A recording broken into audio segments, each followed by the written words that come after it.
Hey guys, welcome back to DMAC Customs on YouTube. Dave here in the garage with the Area 51 project. Door gaps. I know I've done a video on gapping these doors before, but there's one more step that I've decided to take to get these gaps betterer than they were before. So if you haven't subscribed, get on the channel, subscribe, like, comment, share. Don't just gap it after like 30 seconds like a lot of people seem to do. Just watch on a bit, you know, you might, I don't know, kill some time at least anyway. Maybe learn something, maybe not. I don't know, you'll kill some time, definitely. You'll watch me fumbling around with trying to make these doors fit better. Yeah, let's just enough jibber jabber and let's just get on with it. Do some, you know, taping up stuff and grinding and welding and grinding some more and filing and stuff like that.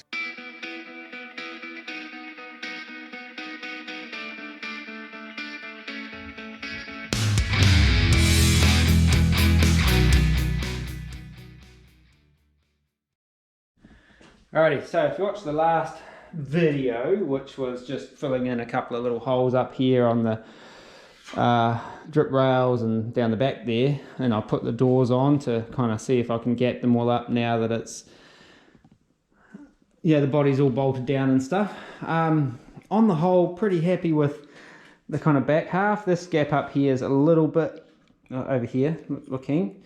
This gap up here is a little bit proud, but that's where we welded in that little thing, so I'll be putting a little bit of filler in there anyway. Not heaps, but so I'm not too concerned about that maybe at this point. But what has bothered me always with these doors and the gaps is up the front here. They've always felt like they were real tight. So as you can see with this bit of tape here, I've been working on how I'm gonna alleviate that tightness. I just kind of want to get a bit more of an even gap around here, and after, if you watched the last video, you would have seen me kind of cutting and welding, well, welding up that edge, just trying to straighten it out a bit. That's kind of my plan for how I'm gonna take care of these gaps up here. This one here is not quite so bad. I've been hammering around these drip rails a little bit again, so that one is a little bit out on the drip rail right here, so I've got to do a bit of walloping on that. But yeah, as well, I'm kind of pretty happy with the gaps up here, and I've got the same sort of scenario up here. When I did the chop, I kind of loosely gapped all the doors, and I thought I had it kind of all good and stuff and whatnot, but yeah, this section here on both of them has always bothered me. It always felt real close and tight, so I'm gonna do a bit of work on those. And there's probably a better way of doing it, but I'll show you how I'm going to do it. It's going to be pretty much like we did down the bottom of the door, but on the top of the door. And I've got a few ideas on how to do that without it separating and stuff. Hopefully it works. So yeah, let's get at it. Alrighty, so I'm just going to repeat what I've already done on the other side, just all briefly with some tape. So I'm going to go and probably trim about back to about there. Take about that much off that lip sort of thing.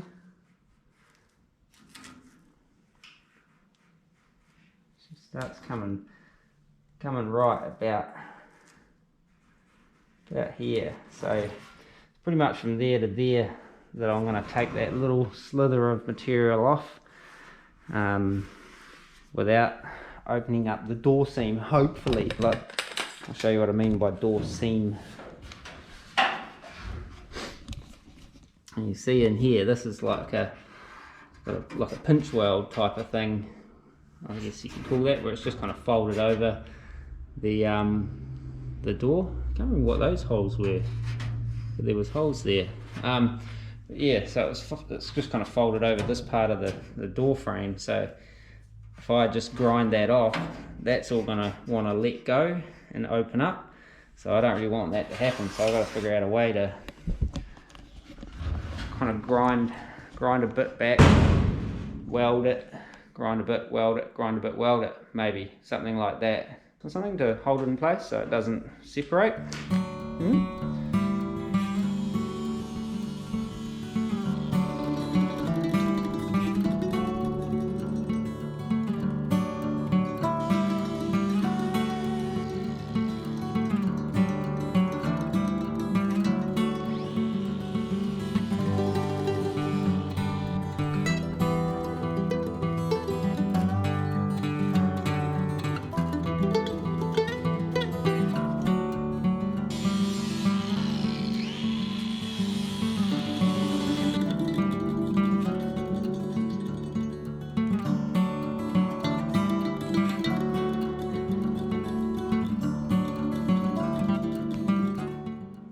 Okay, so that's me, hopefully my welding done.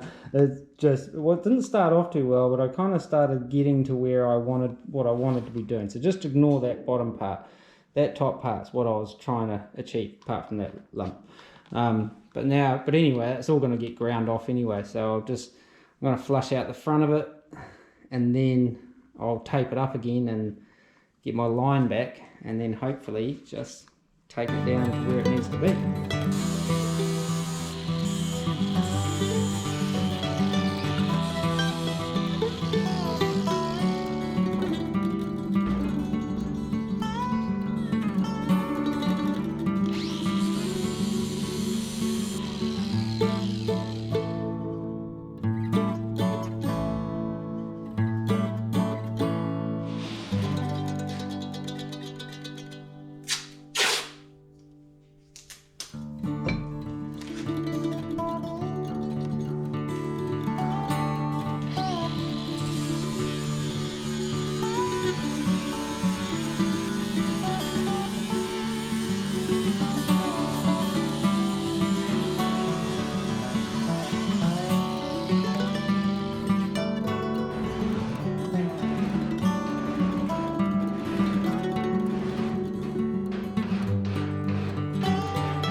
Alrighty, so had a couple of little low spots down here where I boogered it all up before, and one up here.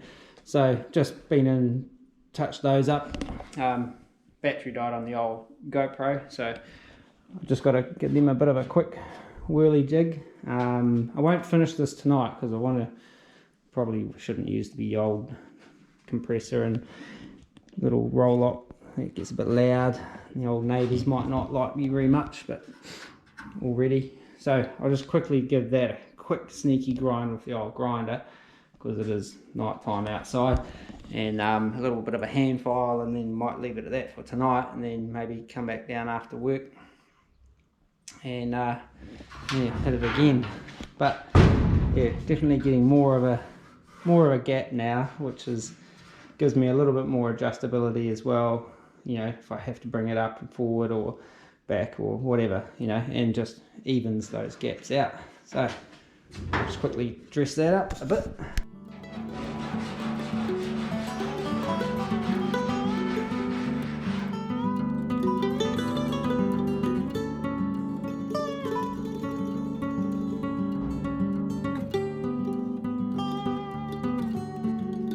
Alrighty, so that's bit more hand filing. I had a low spot here and a high spot here and a high spot here. Still got a little bit of a high spot up here that I might just file down a little bit more. But that's essentially given me a much more kind of even gappage on the old door. So I just got to take that high spot down. So I'll just do that right now as we speak, I think. It's right there.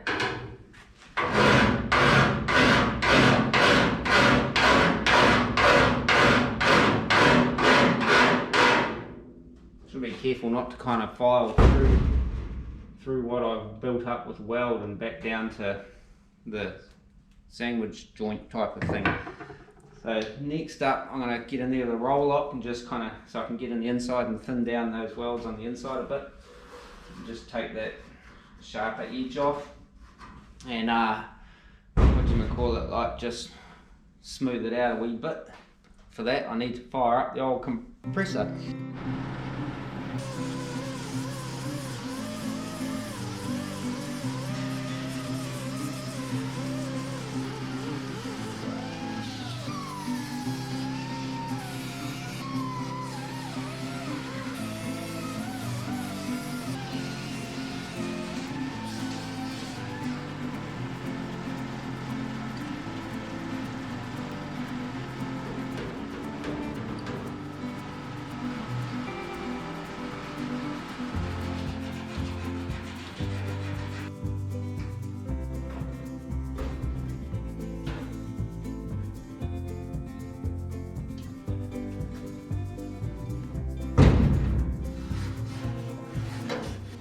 Alrighty, that's pretty much about as far as I'm going to take that, I think. She's got a couple of little whoop-de-doos in that from plugging up some of the old trim holes. That one there especially is a bit cattywampus, as old Dan the man would say. But a little skimmer filler and that'll smooth that out. Could probably, there's still a high spot there somewhere, I think. That's right. It's either there or a low spot. I'm having trouble feeling it.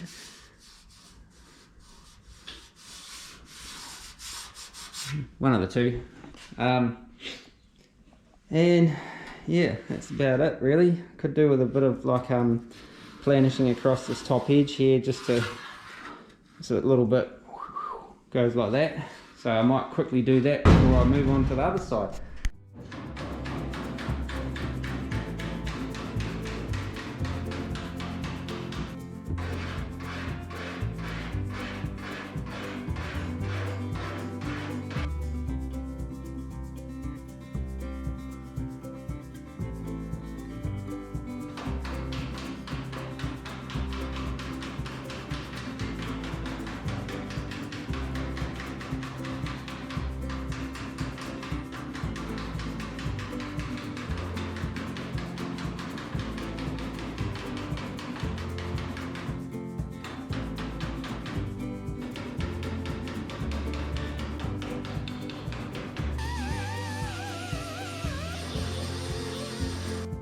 Alrighty, so there's straightened out a couple of the little whoop-de-woos that were running down there. Straight enough for my liking.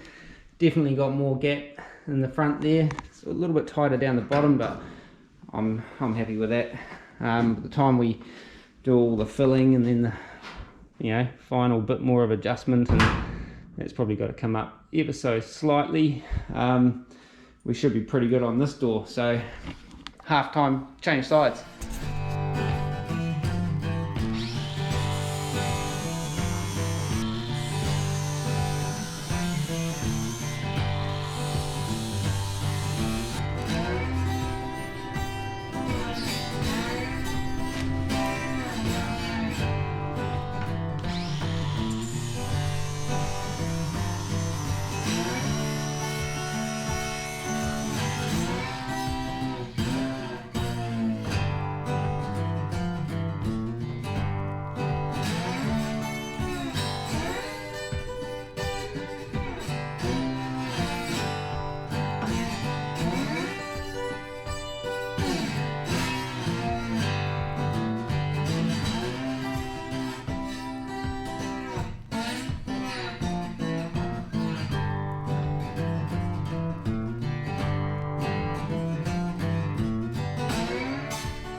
Not the prettiest TIG welding, but some of it kind of went nicely and this other bits didn't, but I'm perilously low on shielding gas, so according to my gauge I've got nothing.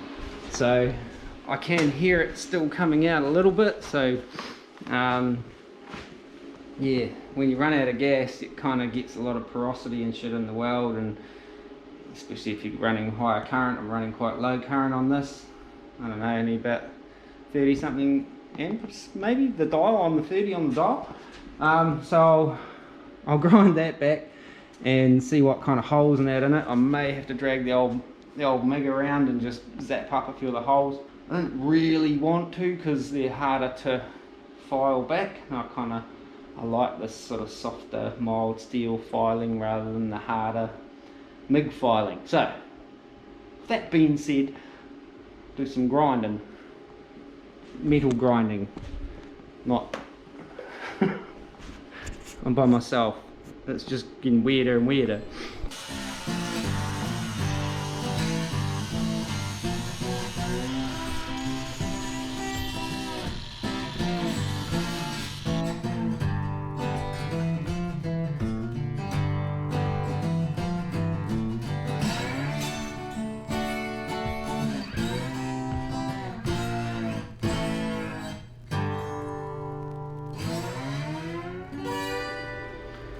So, just enough gas I think to go through and plug up these holes that I found on that first quick pass on the old grinder. I think maybe I need a bit more in there this time. Looks pretty rude at the moment, all the high spots and that, but it'll come around, I reckon.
Alrighty, so it's my first pass on the grinder. Still a bit proud here, but I might just bring the rest of it down by hand with the old filage and hopefully get us into the ballpark we want to be. Bit of porosity in this lot of welding. I don't know whether it was my lack of gas or whether there was kind of crap coming up from between the sandwich stuff, but it'll be alright. Like I'll fill it up somehow. I'll do something to fix that, but probably won't be laying heaps more weld into it because I'll probably just kind of keep getting the same problem unless I went and kind of drill them out, and you know, probably just keep pulling that rusty crap or whatever that's in between these pinch welds, like, you know, in between this sort of stuff. That'll keep pulling that. But anyway, there's probably an actual way of fixing that kind of problem, like someone who, you know, knows more about welding than me, but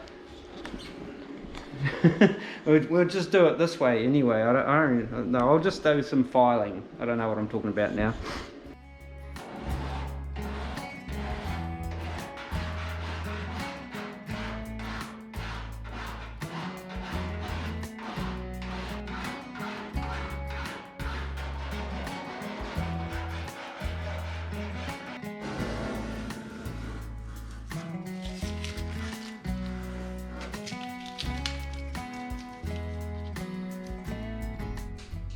Nope. Anyway, that's about all my filing for now.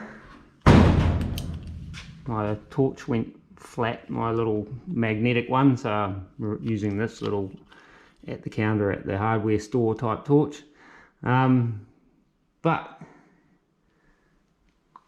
happier with my front gap. Still maybe a little snug up here. It could just be the drip rail. Could need some hammering. Could do. Yeah, overall, gaps heaps better. I think I'll just go and do a little bit of hand filing on that edge, because I've just filed it square for now. And then give it that little whiz over with the old roll lock, and that should be side 2 pretty much done, I think, maybe.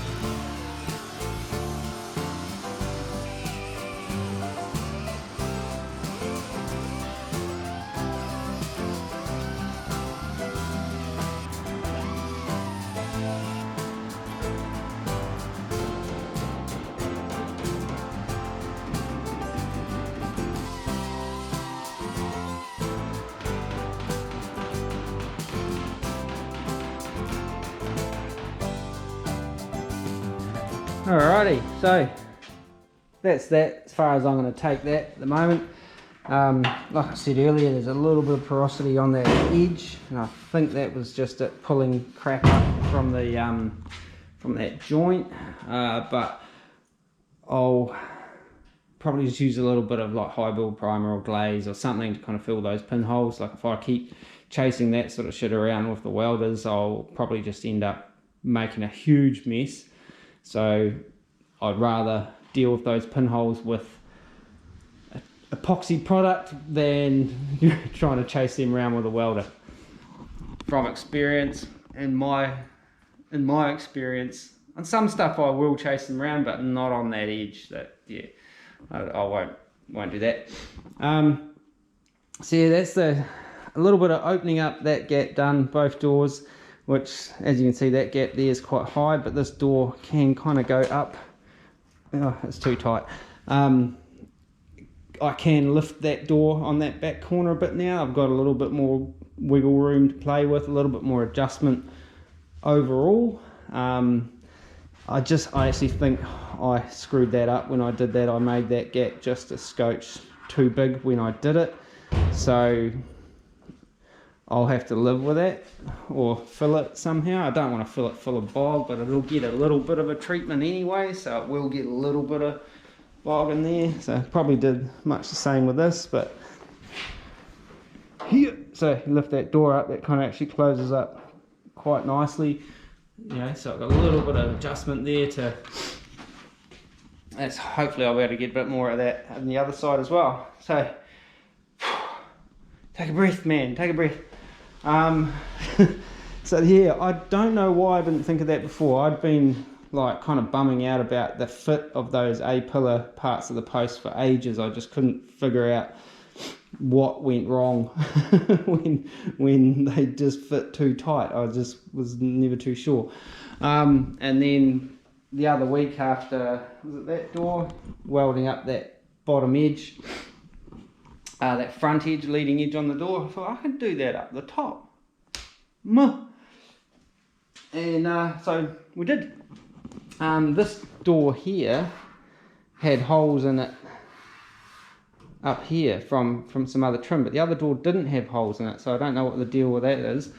So whether that side's been welded up before, or maybe because the doors are from two different cars, one of them didn't have the full dress trim going up and around the windows, and the other one did. You know what I'm saying? That drip rail straight. Oh, there is it. Both tuckers in just a scotch there, actually. We'll get to that possibly, if I remember. Not tonight. But yeah, so another little thing ticked off the list. I wasn't intending on doing this. next. I kind of thought I was done with messing with that stuff, but you know, I kind of had that idea and I thought I've got to do it, otherwise I will be running into issues later on when there's paint and stuff on the car. I probably still could. We'll find out when we get that far. So I know I said I was going to be stripping back all this and getting this thing into epoxy, the main body, next, but I may, in the videos that is, but I've got to do some work on the bomb truck. I discovered on the weekend that it has no handbrake, no park brake, e-brake, whatever you want to call it. I went to use it and it wasn't there, so I've got to have a look at that. And there's something else too. Oh, one of the exhaust cutouts is rattling and carrying on and stuff, so I'm gonna need to get under there and have a look at that begrudgingly, and it's still leaking water. I might have found that the top hose was a little bit weepy, but I don't think that's all of it. But anyway, if you haven't subscribed, get on and subscribe to this channel, because you know, I don't know, like, so you can see what's happening in my little 2-bay garage in here in Tauranga in New Zealand, and you know, like pissing around with my cars in the garage and building this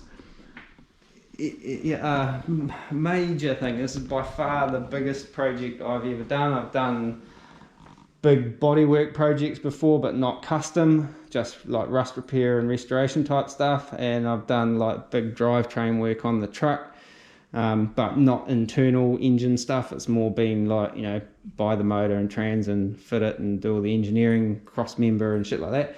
Let us know in the comments if you want a rundown on the truck. I don't think I've done one, a proper one.